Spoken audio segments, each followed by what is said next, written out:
volta ao podcast do TEDx Alcobaça. Daqui fala a Sofia Rocha e hoje trago-vos uma convidada muito especial. Cresceu por Santa Catarina e ao longo dos anos tem-se projetado para o mundo, conhecendo já grande parte dele. Neste episódio, vamos poder conhecer um pouco do seu percurso e das experiências que tem para partilhar connosco. Vamos a isso? Bem-vinda, Cláudia. É um prazer enorme poder contar contigo para esta iniciativa. Queres-te apresentar ou dizer algo sobre ti? Obrigada, Sofia, antes de mais, para mim é uma honra, obrigada por terem lembrado de mim. Sim, eu sou a Cláudia Ferreira, nasci em Santa Catarina, relativamente perto de Alcobaça, estou na da Benedita. Vim para Lisboa estudar para Relações Internacionais, já fiz várias coisas. Já estive fora, já voltei, trabalhei no público, numa Câmara Municipal durante bastante tempo, trabalhei numa universidade, agora estou numa consultora de inovação, portanto também tenho assim uma panóplia de experiências interessante. E estou super entusiasmada, acho que vai ser uma boa conversa, assim espero. Sem dúvida que sim. Como deste a entender, há imensas coisas para saber sobre ti, mas vamos começar por perceber um pouco do teu percurso académico. Portanto, optaste por uma licenciatura em Relações Internacionais e depois numa pós-graduação em Estudos Islâmicos. Queres-nos contar o porquê de optares por estudos islâmicos e qual o interesse em tomar esta decisão? Bom, eu digo-te que no 12º ano eu não sabia até um determinado momento o que é que havia de escolher, que área que havia de seguir. E foi um dia na biblioteca com uma amiga que estávamos a ver os livros, ainda não havia internet, não é? Estávamos a ver os livros de estudo e vi Relações Internacionais e achei que é isto, era a parte internacional, era estudar organizações internacionais, era estudar organizações não governamentais, toda a parte de diplomacia, de relação entre Estados e organizações, e sempre achei isso interessante e achei que nesta perspectiva global de mundo, quase numa visão mais zoom out, mais macro, era super interessante. Portanto, foi sem dúvida um curso que me deu muito gozo. E quando terminei, pensei em fazer uma pós-graduação mais por curiosidade intelectual, mais por gosto propriamente dito. Eu acho que estudos islâmicos estavam muito ligados não só à parte de religião, à parte da cultura, sobretudo também à área de geopolítica. Tinha língua árabe com um professor amoroso que durante 6 meses, acho que é quase uma arte aprender árabe, agora não me lembro absolutamente nada, mas acho que foi mais para conhecer o desconhecido, foi mais, já na altura, também por interesse em viajar, o que é que são realmente estes povos e estas regiões que já se começava a falar, que criam realmente aqui algumas dinâmicas mundiais, mas quem são, na verdade, esta curiosidade de ir um bocadinho mais a fundo e saber o que é que representavam. E foi super interessante, não que me tivesse dado, sei lá, tipo, em termos de perspectiva profissional, algo mais focado nessa área, mas foi realmente algo que gostei muito de estudar, sem dúvida. Sim, e depois, em 2006, optas por ingressar na Amnistia Internacional, que está, de certa forma, relacionado com essa parte de te lançares para o mundo e de estares preocupada com os direitos humanos, que sejam todos eles respeitados por todo o mundo e não só nos países em que nós nos encontramos. Queres-nos explicar de forma breve no que consiste? Sim, sem dúvida. A Amnistia eu acho que é o meu grande amor. Eu acho que há muita gente que não sabe, mas a Amnistia Internacional foi na prática fundada em 1961 por um advogado britânico chamado Peter Benson e teve por base até o apoio a 2 estudantes portugueses que foram presos por fazerem um brinde à liberdade. e ele escreveu um artigo no The Observer, este jornal, a apelar a que realmente eles pudessem ser libertados. E nasceu assim este foco na altura de presos, de prisioneiros de consciência, que são pessoas que foram detidas por exercerem a sua liberdade de expressão, e nasce o movimento que hoje é gigante, é um movimento mundial de mais de 7 milhões de pessoas, está presente em quase todos os países do mundo e tem realmente esta base de lutar pelos direitos humanos, que a Declaração Universal dos Direitos Humanos e outros tratados possam ser respeitados, que todos os direitos de todas as pessoas em todo o mundo possam ser respeitados. E numa lógica de relações internacionais, esta perspectiva da amnistia sempre foi super interessante. Então, eu e uma amiga, nós candidatávamos no último dia a um projeto novo que a Amnistia tinha, porque foi o dia em que nós vimos que essas vagas estavam abertas, foi literalmente nós irmos a correr fazer a candidatura e acabámos por ser selecionadas para este projeto que se chama Face to Face. Era um projeto que tinha tido um piloto em 2005 e que estava a crescer em 2006. E é um método de angariação de fundos através da abordagem a pessoas na rua para dar a conhecer o trabalho da Amnistia, para trazer consciência sobre o trabalho e para que haja realmente esta participação ativa dos cidadãos em prol dos direitos humanos. Portanto, nós dávamos a conhecer o trabalho da Amnistia, dávamos a conhecer histórias, e foi um dos projetos que mais me marcou a todos os níveis, não só a nível pessoal, mas também a nível profissional, e eu tornei-me apoiante e membro da Amnistia em 2006 e desde então que sou apoiante e membro, porque acredito muito na causa, porque reconheço o valor da Amnistia e os casos de sucesso. E foi duro também trabalhar na rua, porque era um dos primeiros projetos. Havia pessoas que nos tratavam como fantasmas, nem sequer podíamos tentar falar com alguém, que nos ignoravam completamente, que iam para o outro lado da rua, que não queriam saber.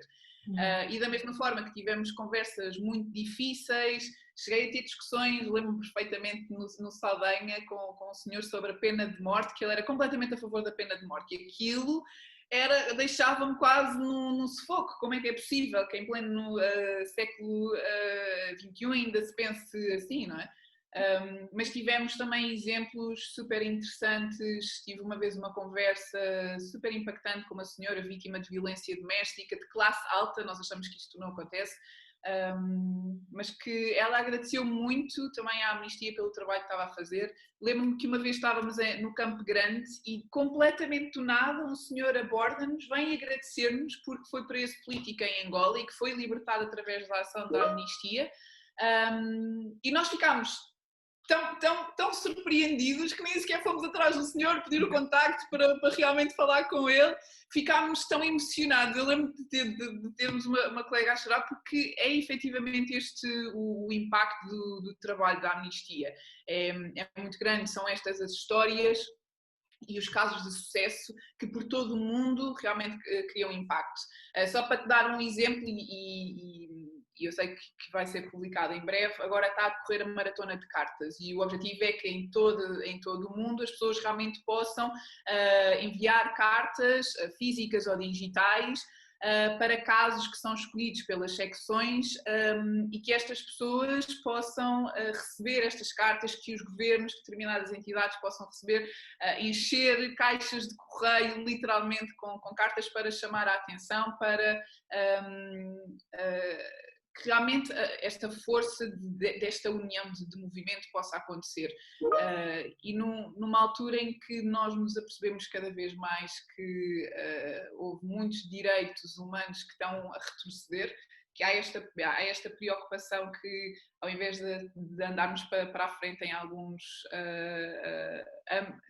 algumas áreas, andarmos para trás, torna-se cada vez mais urgente que as pessoas tenham consciência que não podemos ficar de braços cruzados. Nós temos todos que realmente trabalhar em prol deste bem comum.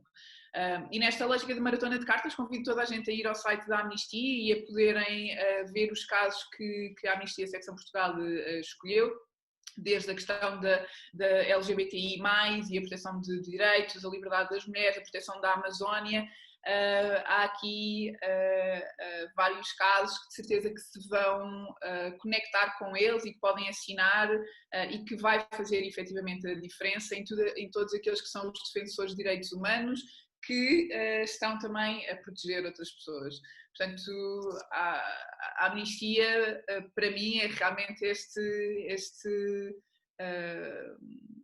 esta organização mundial que realmente nos ajuda a todos e às vezes nós não percebemos.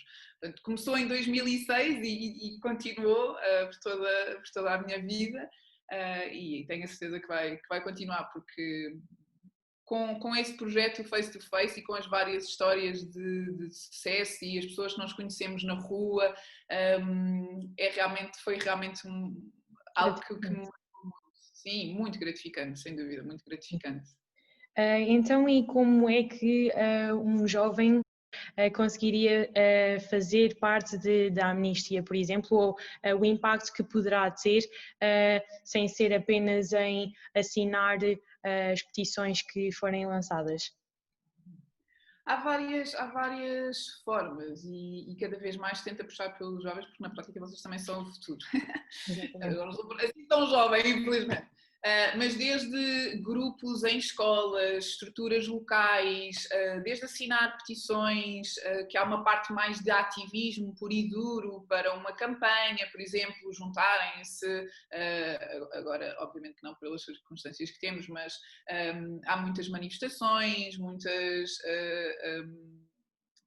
há realmente uma panóplia. Também se podem tornar apoiantes, o que significa que dão uma contribuição mensal que apoia realmente na estruturação e na execução das várias campanhas e dos vários projetos que se têm em mãos, mas também se podem tornar membros, o que significa que têm realmente um papel ativo naquilo que é os órgãos sociais da organização. Portanto, há várias formas, podem ir ao site, podem realmente ver se têm algum clube de direitos humanos na vossa escola, se tem alguma estrutura na vossa cidade. Sei que há uma agora nas Caldas, por exemplo, portanto pode ser bom para todos os jovens, que de certeza precisa crescer e precisa de todo esse entusiasmo para crescer e para se fazer notar e para realmente chegar a resultados ótimos. Portanto, convido os jovens das Caldas e da Alcobaça realmente a unirem-se para poder criar mais impacto na prática. Então, e mais tarde, em 2015, foste em busca de conhecer o planeta de uma forma mais próxima, digamos assim, ao realizares um gap year. Como é que surgiu esta oportunidade? Conta-nos como foi todo o processo, se foste sozinha, como é que foi toda a logística, a aceitação da parte dos teus pais, queres saber tudo isso?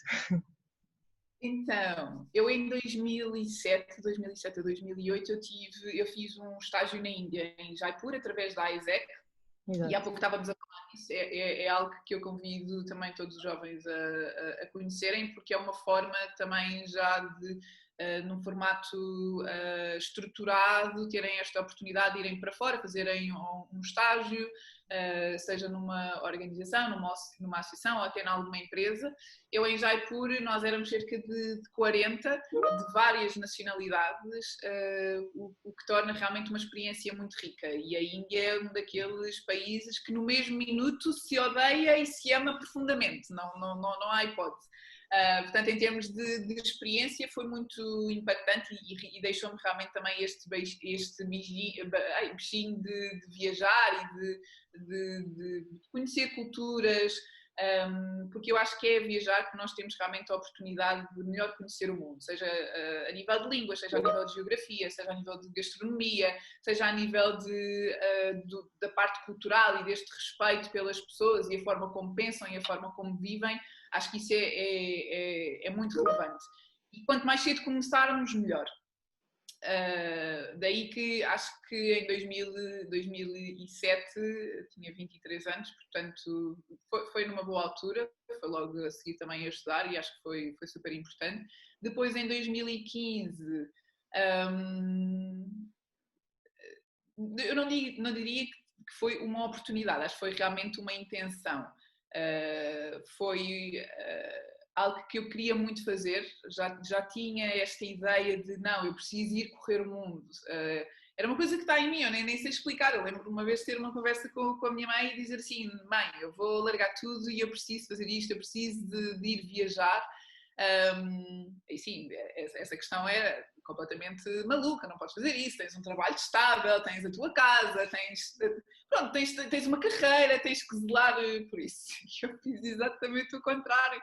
Eu larguei o meu trabalho, eu vendi não, porque estava a alugar, tipo, dispensei a casa, tentei vender ao máximo tudo aquilo que tinha em casa, o resto foi para a garagem da minha mãe. E comprei um bilhete de ida. Entretanto, depois o meu irmão também estava a acabar a faculdade e quis vir comigo e fomos os dois. Praticamente tivemos a viajar o tempo todo junto, houve alguns meses que nós estivemos separados, cada um foi à sua própria experiência. Que também não é propriamente fácil viajar com o irmão, foi muito intenso, mas acho que foi muito gratificante. Mas em termos de planeamento, eu fui literalmente com um bilhete de ida.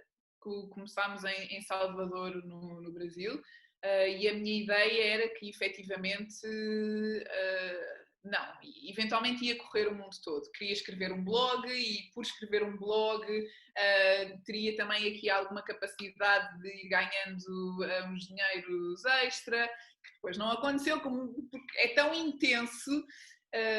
Não dá tempo para organizar tudo e preparar o blog como pretenderias.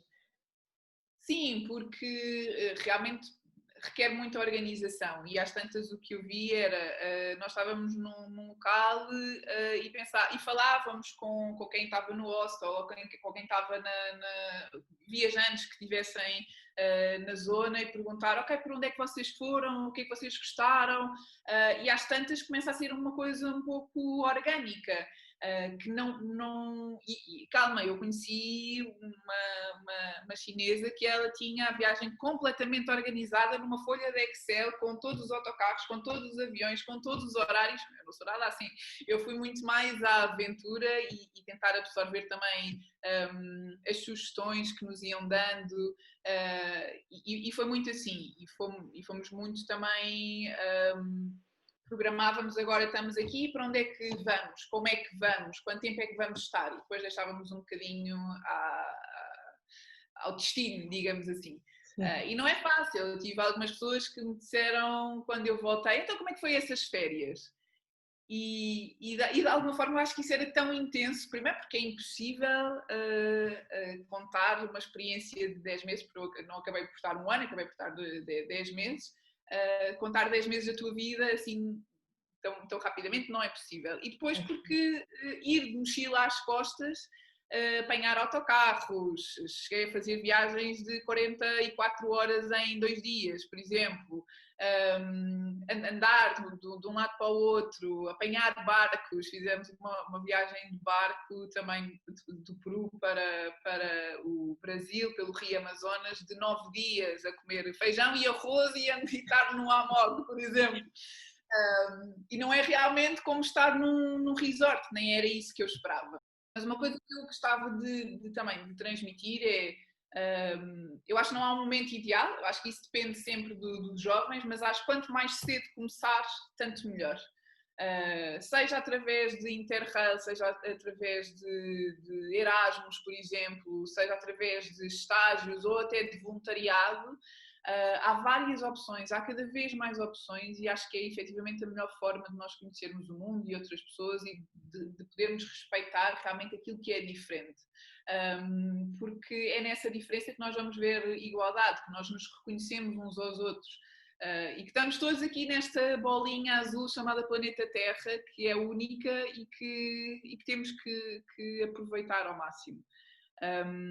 Mas foi incrível e conheci muitas pessoas que viajaram só a fazer couchsurfing, que na prática há plataformas, aliás, é uma plataforma, que tu te inscreves e tu ficas a dormir no sofá em casa de uma pessoa durante X tempo, por exemplo. Conheci muitas pessoas que viajaram apenas a fazer woofing, que tu trabalhas numa quinta, ou numa casa que precise de outro tipo de ajuda, e que tu, por exemplo, trabalhas 4, 5 horas por dia e tens cama e comida, por exemplo.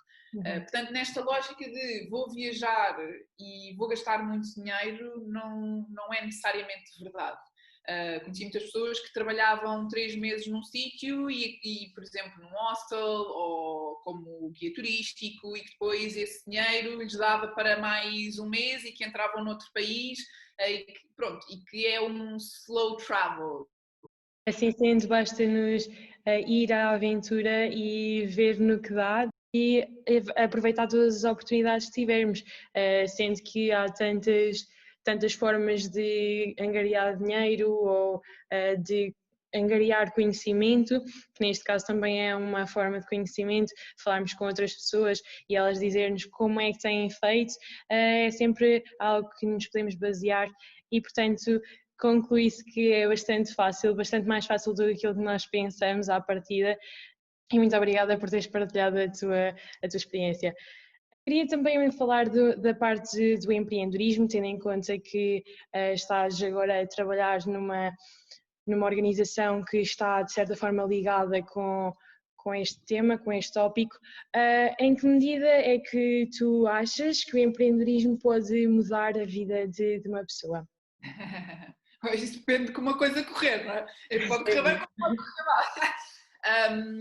Eu acho que o empreendedorismo, no sentido de lato, há várias definições, mas no sentido de lato que nós conhecemos, acho que se junta não só como um mindset, mas também como uma metodologia, digamos assim.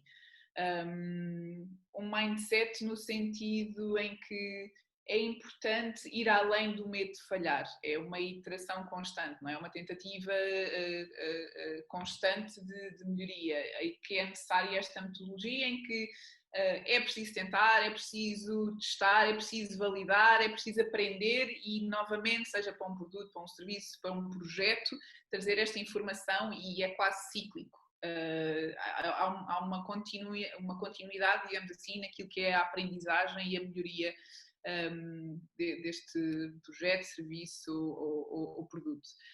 E há várias vertentes, há aquilo que nós conhecemos como empreendedorismo per si, em que ouvimos falar de startups, ouvimos falar de unicórnios, ouvimos falar do Facebook, do Twitter, de todas aquelas que são empresas hoje, mas começaram com uma simples ideia, que houve determinados colaboradores que trabalharam muito para essa ideia e que efetivamente cresceu muito rápido e que se tornou muito grande. Mas para realmente estas empresas se tornarem tão grandes, significa que para nós termos uma boa ideia, houve centenas de boas ideias que realmente não resultaram. E é preciso nós sabermos quando estamos a falhar, ok, termina-se e tenta-se novamente, mas não se pode desistir. E é aí que eu quero chegar quando se diz um mindset, uma mente de empreendedor, é realmente esta pessoa que vai ter muita iniciativa, que quer continuamente estar a realizar um projeto, que acredita na sua ideia, que a quer levar avante, que reúne várias pessoas, vários saberes, que procura conhecer mais, procura conhecer experiências, procura conhecer novas pessoas, está constantemente a aprender e a criar estas redes também de conhecimento que depois trazem usufruto e valor acrescentado. Depois há também o empreendedorismo social, que hoje em dia se fala muito e que é muito relevante, que tem por base mais uma lógica social, de negócio social, hoje também se fala muito e tem por base um problema da sociedade que se quer resolver. Mas, e há pouco estávamos a falar em sustentabilidade, e se calhar trazer um pouco para aqui, hoje em dia, cada vez mais, seja mais num formato de lucro puro e duro, que era aquilo que era entendido mais como uma startup, as empresas crescem muito rapidamente e ganham muito dinheiro, quer até numa lógica de empreendedorismo social, há algo que é cada vez mais importante, que é vai haver a necessidade, ou há a necessidade, ou tem que se resolver um problema específico. E é através deste problema que nós identificamos um nicho de mercado, digamos assim, ou um nicho da sociedade, e que nós vamos trabalhar para resolver esse problema. E a lógica de sustentabilidade está muito também embrenhada nisto, porque com os consumidores cada vez mais jovens, como vocês, e também na minha faixa etária, eu acho que é super relevante, é muito importante saber que esse produto, esse serviço tem em conta fatores ambientais, tem em conta fatores... Desculpa? O impacto que irá ter no planeta? O impacto no planeta, o impacto nos trabalhadores que recebem um salário justo, que têm condições dignas, e voltamos aí novamente à parte de direitos humanos. Esta lógica de sustentabilidade é garantir que tudo aquilo que é o nosso consumo, qualquer que ele seja, é efetivamente sustentável. E nós temos que ter consciência disso. Nós estamos num limiar em que vamos ser chamados a essa responsabilidade para não esgotar os recursos do planeta, não é? Portanto, cada vez mais é importante que haja este sentido de empreendedorismo na educação, mas também o sentido de sustentabilidade, que possam trabalhar em conjunto, que possam trabalhar em colaboração para que o impacto seja sustentável, que possa resolver problemas e que possa haver crescimento para qualquer que seja a entidade, mas numa perspectiva boa e saudável, digamos assim. Não sei se me fiz entender. Sim. Queríamos estar mais mãos à obra, não é? Eu acho que é super importante. Acho que é bastante importante referirmos.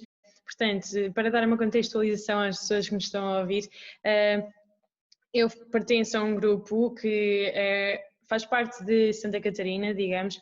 É um grupo que foi criado há cerca de... Agora não me estou a relembrar, mas foi recente, não é assim há tanto tempo quanto isso, é recente, e basicamente é com um propósito social, não é com o propósito de angariar fundos ou lucros, mas sim de ajudar a comunidade à nossa volta. E então agora surgiu a oportunidade de lançarmos o grupo não como um grupo apenas, mas queremos utilizar todas as potencialidades que temos e tornar-nos numa associação, pelo que pedimos uma ajuda extra à Cláudia para que nos trouxesse algumas skills que ela tem e algum conhecimento para nos proporcionar este avanço e para que consigamos de facto obter isso, porque é bastante importante por vários motivos.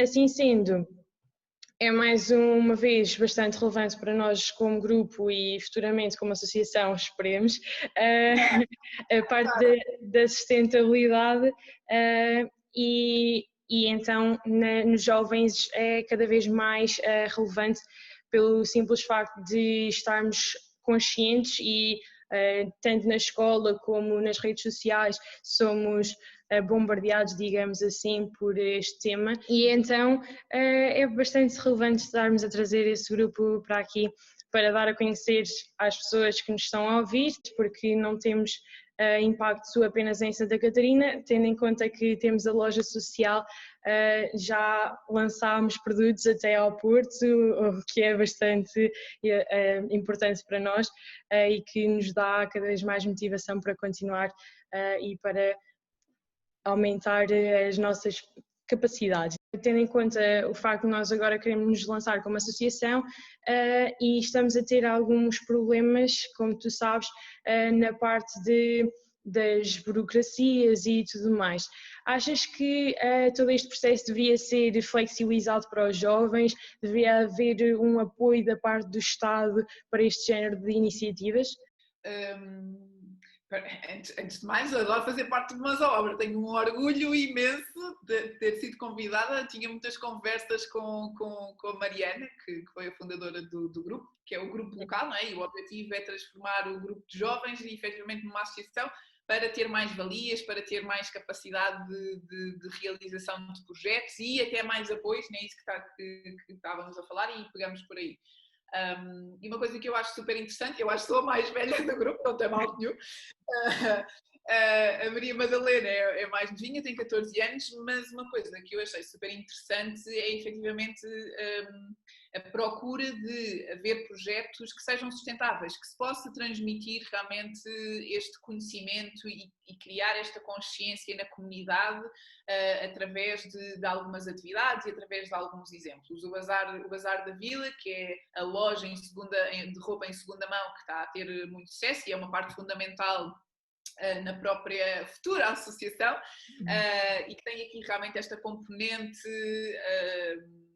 de consciência, e queremos fazer workshops e queremos fazer uma série de atividades e potenciar a parte da loja online, mas vimos que há outras áreas onde isso também é fundamental, seja na parte mais desportiva, seja na parte até dos eventos propriamente ditos, que se quer fazer palestras, podcasts, que se quer lançar o jornal, portanto trazer esta perspectiva de sustentabilidade até focada nos objetivos de desenvolvimento sustentável, que nos dão aqui realmente um apoio em termos de orientação e nas várias áreas que se pode chegar e trabalhar para ter mais impacto. E nós falamos muito em impacto como se fosse uma palavra, mas na prática o impacto é trabalhar muito, é acionar ideias e realizá-las para que elas sejam palpáveis e tangíveis.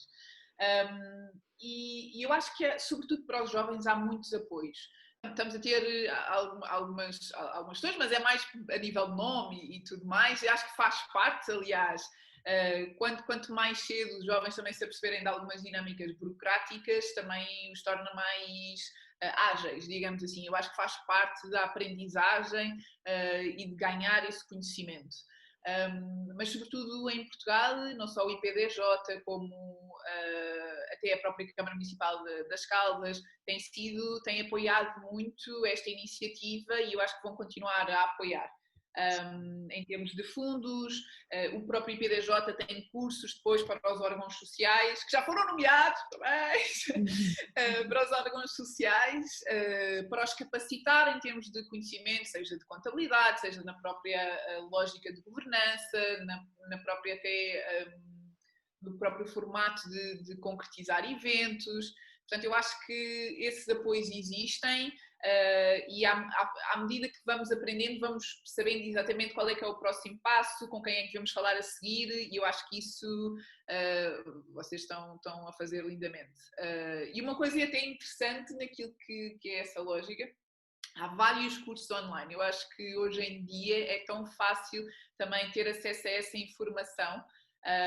Há o Coursera, há o edX, há cursos do MIT, de escola, que nos conseguem dar também aqui uma ajuda. Mas, fundamentalmente, em termos de sustentabilidade e daquilo que o Mãos à Obra está a fazer, eu acho que é um orgulho gigante ver esta preocupação dos jovens nas várias fases de projeto, haver essa consciência e querer realmente trazê-la para a comunidade, que não é só Caldas, é também Alcobaça, há vários membros também de Alcobaça, e chegar, digamos assim, aos vários públicos. Eu acho que isso é super importante. E acho que há vários apoios e o Estado, sobretudo nos jovens, apoia imenso e tem que ser aproveitado. O associativismo jovem é muito relevante, acho que faz parte, acho que prepara não só em termos de cidadania, como traz e já falámos sobre isso, e isso é um dos aspectos fundamentais que queremos também trazer para os Mãos à Obra, é capacitar os membros para que possam ser esses agentes de mudança, que ganhem estas ferramentas de gestão de projetos, de temáticas que vos são super importantes, desde a parte de cultura, que engloba o teatro, que engloba a música, que engloba cinema, as sessões de cinema que toda a gente adora com as pipocas e com os crepes. Que engloba a parte da saúde, que engloba a parte dinâmicas também de outro saúde tipo em primeiro, por exemplo?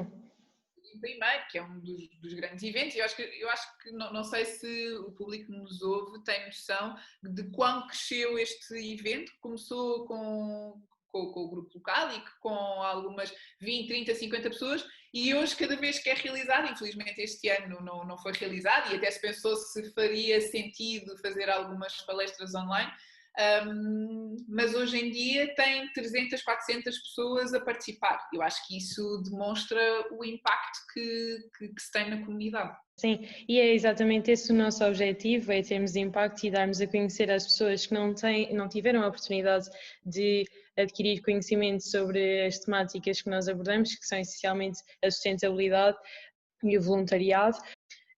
Agora queria pedir-te se gostarias de partilhar connosco sugestão cultural. Tanto pode ser um evento que tenhas organizado ou participado, um livro, que tenha acrescentado algo novo à tua vida, que tenha impactado. Tens algo em mente já? Eu acho que isso é tão difícil, Sofia, porque acho que há muita coisa gira e interessante a acontecer em termos de livros. Não tomei nota de nenhum, mas existe uma panóplia. Pegando até no Mãos à Obra, eu acho que aquilo mais interessante que nós temos, para além da inauguração da associação, é criar este Festival da Juventude. Acho que estamos, assim que as coisas estiverem um bocadinho mais orientadas, começarmos a trabalhar para o Festival da Juventude, acho que vai ser super interessante. Mas em termos na zona, há o Sister Música, que é um festival de música em Alcobaça, que é fantástico mesmo, tem uma organização incrível, muita gente que trabalha para que isso seja uma concretização e não, ninguém imaginaria, mas aconteceu este ano, mesmo em plena pandemia, e correu super bem. Portanto, esta necessidade de música da parte cultural é relevante e fiquem atentos porque mesmo para os jovens, que engloba a Escola de Música de Alcobaça, é super relevante. Nas Caldas da Rainha há os silos, aqueles contentores gigantes, eles também têm muita programação cultural super interessante. O Gerador, que até foi a Mariana de tirar o chapéu, que deu a conhecer, e é uma plataforma sobre a cultura portuguesa, portanto, e tem vários descontos, tem uma revista e tem conteúdos super interessantes que vale a pena estar atento. O próprio Festival Iminente, que é em Lisboa, tudo aquilo que é área cultural, artística, do qual o Vils faz parte, eu acho que toda a gente conhece, desde música, arte, instalações, pronto, em termos culturais, eu acho que começa a ser uma referência cada vez maior em Portugal. O Planeteers, na lógica de sustentabilidade, foi lançado, para além do marketplace, este ano aconteceu online com vários patrocinadores, com várias temáticas, e eu aconselhava os jovens a estarem atentos, até tínhamos partilhado no grupo, para que pudessem participar, porque em termos de conhecimento e de conhecer um bocadinho mais aquilo que se passa é muito relevante. E depois há um que eu gosto particularmente, porque acho que quer trazer aqui um novo formato de transformação dos negócios, é a House of Beautiful Business, e é literalmente essa lógica de trazer a beleza para os negócios, de ser algo mais humano, não ser o lucro pelo lucro, de realmente haver novas formas de conhecimento, de tratar estas temáticas, de empatia, de envolver a música, quase até formatos filosóficos, e de pensar o que é a beleza nos negócios. E para quem também possa estar interessado, acho que é super interessante. Mas há vários, eu acho que procurando... Sim, cada vez mais temos acesso à informação e acho que já deste bastantes exemplos. Penso que os nossos ouvintes estão super gratos e vão já estar à procura de tudo aquilo que tu disseste e a apontar. E é basicamente isto. Eu que pedi só um e a Cláudia oferece-nos logo uma panóplia deles. Fico muito grata por teres participado e por teres sido tão aberta e honesta em relação a todas as tuas experiências, tanto na amnistia como no Gap Year, que deixaste tudo e simplesmente arrancaste em procura de conhecimento e de novas experiências. E sem dúvida que és um exemplo para mim e acredito que para os nossos ouvintes também o sejas. Queres deixar alguma forma de possível contacto, caso alguém tenha questões para te fazer. Não sei se estarias aberta para esse tipo de... Podes deixar o e-mail se quiseres, ou até o Instagram. LinkedIn, por exemplo. Envia-te esses contactos e podes publicar se ficar logo no Fica exposto e caso tenha alguma dúvida, também podem deixar nos comentários que vai ser publicado no YouTube, portanto também tem essa possibilidade. Queria então agradecer-te por este momento e quem me dera que pudéssemos alongar e falar sobre muitos outros tópicos que haveriam para mencionar, mas penso que já foi uma grande oportunidade e que já demos imenso a conhecer às pessoas que nos estão a ouvir neste momento. Obrigada, Sofia, foi uma honra e parabéns pela iniciativa. És uma empreendedora, lá está, e faço votos de muito sucesso para que corra tudo super bem. O TEDx é uma plataforma incrível, adoro, sou super seguidora, vejo tudo aquilo que posso, acho que em termos de conhecimento, informação e inspiração, sobretudo, é super importante e fico muito contente que faças parte e que tenhas esta iniciativa e que estejas a criar também este impacto em todas as pessoas que me estão a ouvir. Obrigada pelo convite e tudo a correr bem. Obrigada igualmente e até uma próxima, se é que vai ser possível.